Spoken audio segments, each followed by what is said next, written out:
I'm Ava. And I'm Beth. This is Calculus AB.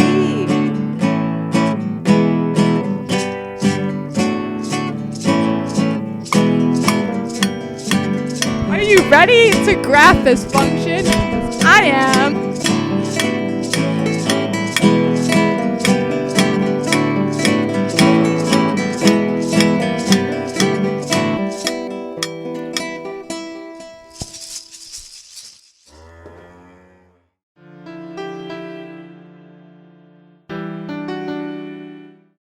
The power rule.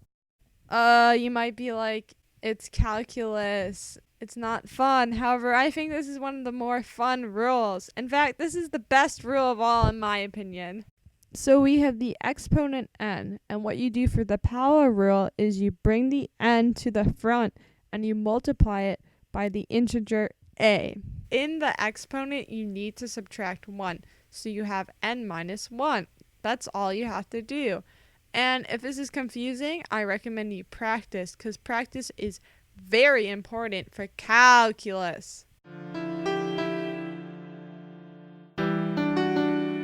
Now, for the power rule, you only can do it when you have functions added or subtracted together. But for the product rule, use it when functions are multiplied together. H of x equals f of x times g of x. So there's two different ways you can do the product rule. Well, it's the same thing, they're just in different orders. So h prime of x equals f prime of x times g of x plus g prime of x times f of x, or you have h prime of x equals g prime of x times f of x plus f prime of x times g of x. Either one of these orders of how you list out the values is fine, as long as you multiply the right versions of the functions together.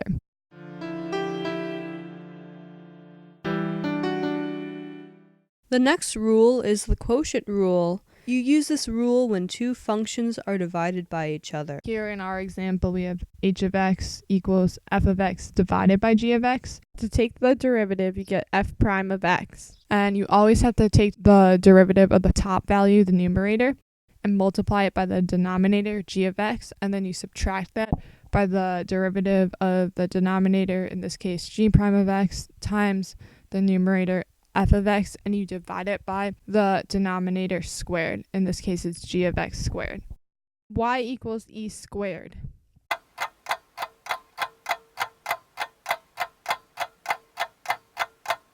Now you might think, oh, y equals e squared, y prime equals 2e. No, you're wrong. I'm sorry. E squared is just a number. It's an integer. And this is a common misconception among calculus students and math students in general. The derivative of a constant is 0. The second example, we have y equals x times cosine of x. The derivative of x is 1, and for the product rule, you take the derivative of the first function, and you multiply it by the second function. So 1, which is implied there, it's not there because it's a 1, so you don't have to write it, times cosine of x. Then you add it to the derivative of the second function. The derivative of cosine of x is negative sine of x, multiplied by the first function, which is x. And that's the product rule. Now for the next example, we have y equals x squared plus 1 divided by x. So we're going to use the quotient rule. We have y prime equal to 2x squared minus x squared plus 1 divided by x squared. And this simplifies to 2x squared minus x squared minus 1 over x squared, giving you the final answer of just x squared minus 1 over x squared once you simplify everything out. We have one last example using the power rule. Y equals 6x squared minus 7x plus 9.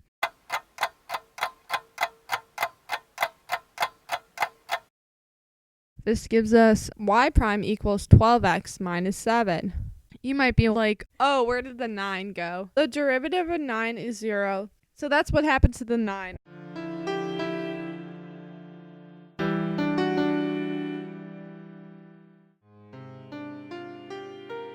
Graphing derivatives by hand. Okay. So, you visual people, this is going to be fun. You algebra people, not so fun, but it is necessary to know how to do.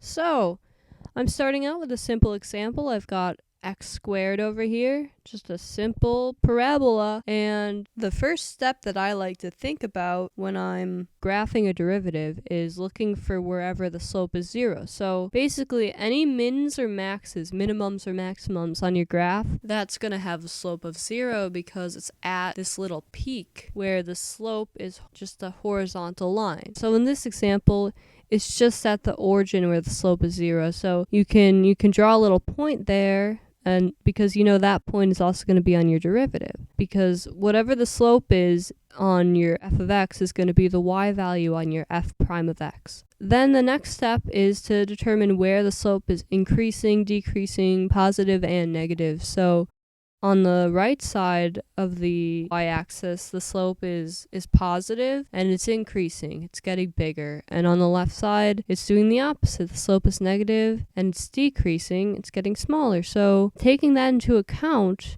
we know that when the slope is negative on f of x, on f prime of x, it's going to be below the x-axis. And when it's positive, it'll be above the x-axis. Since when I'm looking at this, it's a quadratic equation, it's a parabola, the slopes are pretty consistent. They're going to be constant on each side. So that makes my job graphing the derivative easier because I know it's just going to be a straight line if the slope is changing at a constant rate. So it's simply a y equals x line where the slope just goes up by 1 here. So that's an easy example.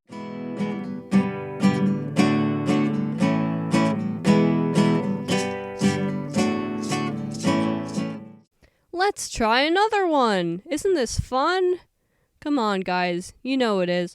On this graph, we have more places where the slope is going to be 0 because we have a maximum and we have a minimum where there's a curve in the line and we know the slope is going to be horizontal. So at each of those points, you can draw a little point on the x-axis because you know that's going to be the x-intercepts on your derivative.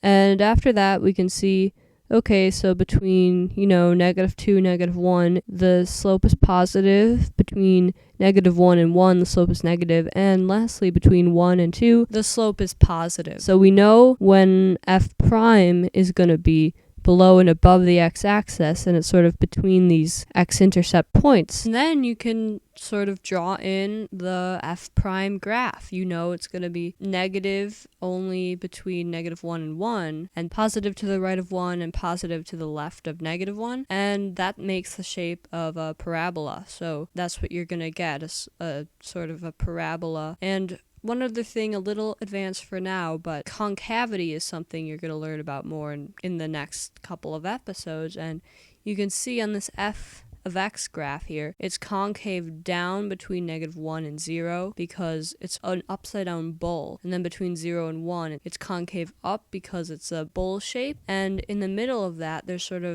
that point at the origin 0, 0, and that's the inflection point. That point there is going to represent a minimum on f prime of x. So get excited because there's a lot more that you're going to learn about derivatives and graphing, and I think it's a lot of fun. I think that it's really important to practice these problems because they can be challenging. If you have any questions, feel free to email us at our email, calculus.helpline@gmail.com.